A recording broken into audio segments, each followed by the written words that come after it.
Today, we're going to take a look at the Quest section within the Systems Accelerator Manager. To access this section, navigate to the left-hand side under the Generations tab to be redirected, and you will find the Quest section in the lower left-hand side of the screen. Once in this section, you will notice on the left-hand side each of the quests that are available by title. Clicking on any of the quests will reveal a series of elements for each of these quests.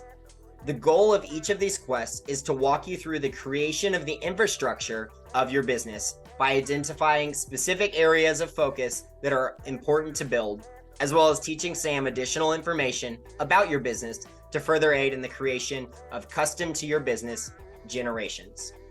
What this means is as you complete quests, you will build the administrative pieces that are sometimes overlooked while also aiding Sam in learning more about you and your business so we can help create highly tuned resources for you. To start building an element, click on the play button on the right-hand side to be taken through the generation process as usual.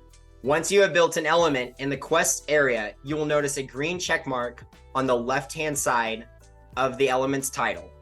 The more quests you complete, the stronger your business infrastructure will become, affording you the ability to work outside of your business, growing client relationships, closing more deals, and reinvesting your time into your business or areas of your life that are important to you. Thanks for watching. Let's make something exceptional together, and let's do it with Sam.